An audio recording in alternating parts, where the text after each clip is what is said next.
Segundo o Banco Central, cresceu o número de inadimplentes endividados com as instituições financeiras. Na comparação feita desde 2011 até agora, maio de 2016 foi o maior mês, o mês com maior percentual, aliás, de inadimplentes.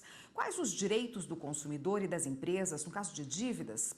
Para falar sobre esse assunto, nós convidamos o advogado Walter Moura, que está aqui no estúdio hoje conosco. Boa tarde, doutor. Boa tarde, Erika.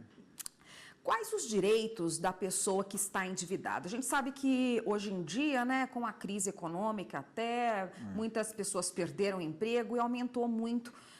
Maio aí foi o mês de maior registro. Desde 2011 não se registrava tanta gente inadimplente. Qual é o direito dessas pessoas? Bom, quem deve, existe um ditado que fala que quem deve não teme paga quando puder. Só que nem todas as dívidas são corretas. Existem dívidas que podem ser questionadas.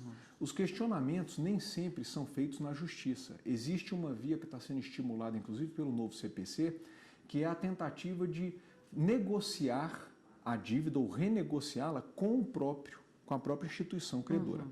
A pessoa do consumidor, o chefe de família, tem uma diferença em relação às empresas.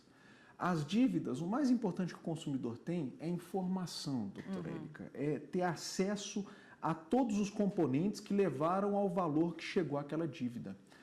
Além disso, acesso a todo o teor do contrato que gerou aquela dívida e dos cálculos que subsidiam aquele montante. O problema do consumidor é que quando ele vai conhecer ou interpretar a dívida dele, ele não tem parâmetros. Primeiro que ele precisa ser formado em contabilidade, mas principalmente porque não existe uma informação pedagógica de boa parte das instituições financeiras, ou até mesmo dos seus gerentes ou do seu atendimento. Se você sentar hoje em algumas agências, o gerente não consegue te explicar como é que está aquela conta daquele tamanho. Os juros no Brasil são muito altos, nós temos um dos juros remuneratórios e moratórios maiores do país, inclusive para cheque especial e cartão de crédito, e isso daí causa perplexidade nos consumidores, porque uma rápida perda de controle faz com que a dívida galope. Então, resumindo, o direito do consumidor principal é ter informação, mas informação acessível que permita negociar com segurança, negociar com racionalidade ou até contrapor argumentos para que aquela dívida chegue a patamares praticáveis. Toda empresa é obrigada a negociar, tá? Com a empresa lá que é credora, o cliente está devendo para ela, ela é obrigada a negociar? A nossa lei civil, classicamente, ela não obriga o credor a negociar. O credor, ele tem direito à prestação que foi negociada. E isso daí lhe dá direito a buscar a dívida onde quer que ele queira. Todavia, o novo Código de Processo Civil criou um mecanismo chamado audiência de conciliação ou mediação obrigatória, e essa audiência, ela força, sim, uma necessidade de prévia negociação, de prévia tentativa de acordo. Isso daí a gente sabe que vai desentulhar o judiciário com esse tipo de medida judicial que é muito comum. Mas o que falta, talvez, é uma cultura dos credores de renegociarem, especialmente nesse momento de depressão econômica, que, aliás, em outros países que recentemente passaram pela mesma experiência, os bancos se uniram e fizeram renegociações coletivas, independentemente da vontade dos consumidores. Aqui no Brasil, nós que estudamos a área de direito do consumidor, não vimos ainda essa posição. Existe uma entidade muito séria no Rio Grande do Sul chamada Observatório do Superendividamento, formada por professores muito habilidosos, e realmente não há nenhum movimento que não seja propaganda de televisão efetivo para que o banco chame já que a gente tem uma alta taxa de inadimplência, que chame essas pessoas para negociar, porque o dinheiro faltou na praça. Não é culpa estrutural de consumidores que são assim irresponsáveis ou lenientes. Negativo. É a falta de dinheiro no mercado. Muda alguma coisa quando é uma empresa que deve? Muda. Primeiro que empresa, pelo entendimento do Superior Tribunal de Justiça, pode ser consumidora. E enquanto consumidora, ela vai ter alguns benefícios em algumas situações especiais, inclusive contra bancos, para que o contrato seja interpretado em favor do mais frágil. Existe empresa que é mais frágil como se consumidor fosse. Mas tirando essa hipótese, as empresas, quando elas devem muito mais do que o patrimônio dela, mesmo assim ela continua ganhando, ela tem um benefício legal chamado recuperação judicial e falência. Esses dois institutos, que beneficiam de certa forma a permanência da empresa até que a dívida seja administrada e paga, e aí, por isso o nome recuperação, recuperando a vida ativa e econômica da empresa, isso não tem para o consumidor.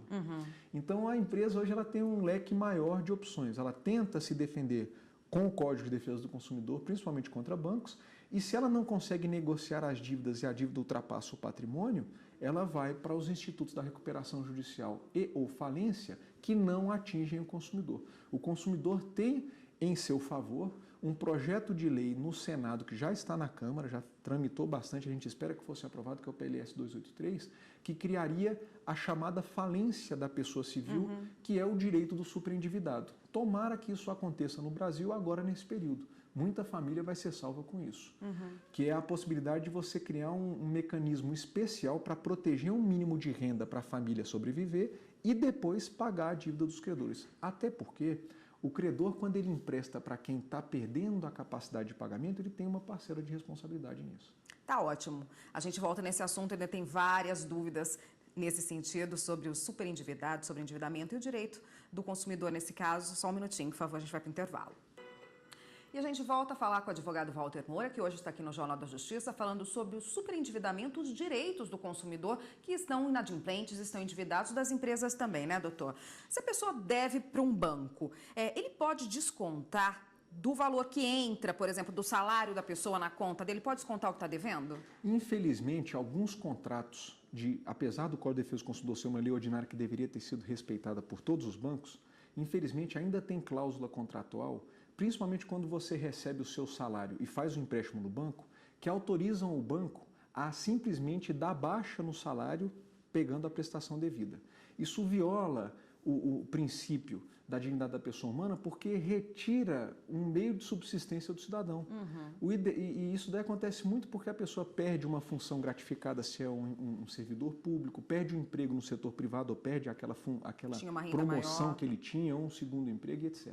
Isso é muito comum e o que não precisava de uma regra específica, mas os contratos não poderiam autorizar isso e, infelizmente, já a existência do Código já autoriza isso. Infelizmente, sobra para o judiciário intervir para que o juiz mande que o banco não faça o óbvio, que reserve, por exemplo, 70%, 50%, 80% da renda para o cidadão continuar a sua sobrevivência da sua família. Lembrando que ele vai receber salário mês que vem. Uma dúvida muito frequente, será que vale a pena refinanciar uma dívida, já que vai incidir juro aí de novo, mas para diminuir a parcela, por exemplo? Quem refinancia a dívida é porque não está tendo condições de pagar a prestação atual. O pensamento de tão somente reduzir a parcela é um pensamento curto que às vezes não é economicamente justificável. O problema do refinanciamento é informação. É você racionalizar se você não está trocando 6 por meia dúzia. Hoje eu posso pagar uma parcela que parece grande, mas ela só tem 12 parcelas para vencer. O que adianta eu trocar uma parcela que está grande por uma menor e eu vou pagar ela durante 60 meses a mais? E é isso que tem acontecido no refinanciamento. O refinanciamento tem sido uma troca de parcela maior por parcela menor, mas que o alongamento da dívida tem, muitas das vezes, dobrado o valor da dívida. Uma pessoa que está devendo 10 mil em 10 prestações de 1.000, troca por uma prestação de 500, mas vai pagar 20 até 30 mil reais, dependendo do contrato. E nesses casos de refinanciamento também, às vezes, incidem taxas além dos juros, né? Isso pode ser cobrado, por exemplo, se a pessoa já pagou uma taxa para financiar um valor X, no refinanciamento ela pode ser retaxada? O mercado bancário brasileiro é um mercado paraíso das taxas. Nós temos, na composição das receitas dos bancos, chama a atenção no Brasil, que é o paraíso para bancos, qual é o percentual das taxas. Os bancos ganham muito dinheiro com taxa. Entidades de defesa do consumidor e o Ministério Público já contestaram várias delas, taxa de abertura, de encerramento, taxa daqui, taxa de lá. Essas taxas, elas podem ser cobradas, boa parte é autorizada pelo Banco Central e tem regras de divulgação. A ideia é que o consumidor, se entender que há abuso, que conteste, mas de outro lado é importante também que o consumidor pesquise qual banco oferece e qual não oferece para não ser surpreendido. Então, o consumidor também, por outro lado, tem que começar a pesquisar essas taxas para não ser surpreendido depois. Se a pessoa deve, um bem dela pode ser usado para quitar essa dívida? Pode.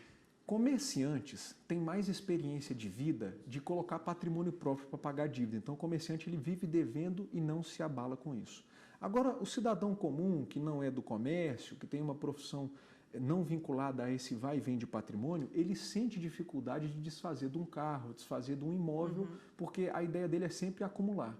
A utilização de imóveis para negociação de dívida é uma medida muito inteligente, principalmente porque ela troca dívidas com juros por pagamentos à vista. Isso daí vem de uma falta de educação que o brasileiro tem para renegociar dívidas, ou de uma falta de orientação pedagógica que os bancos possam fazer, e é obrigação deles. É importante tentar usar patrimônio, trocar dívidas caras por baratas. Isso daí vem da experiência ou de quem já sofreu com isso, ou de quem está aprendendo. A escola não ensina isso, era bom que passasse a ensinar, porque educação ao consumidor é algo que está na lei brasileira e esse tipo de conhecimento facilitaria muito a vida de quem está endividado. Tá ótimo, doutor Walter Moura. Eu conversei com o advogado Walter Moura aqui, que hoje falou com a gente sobre esse superendividamento e os direitos das pessoas. O primeiro passo é conhecer a dívida, né, doutor? Saber direitinho, informação, e não se endividar mais. Obrigada pela participação. Até uma próxima. Eu que agradeço.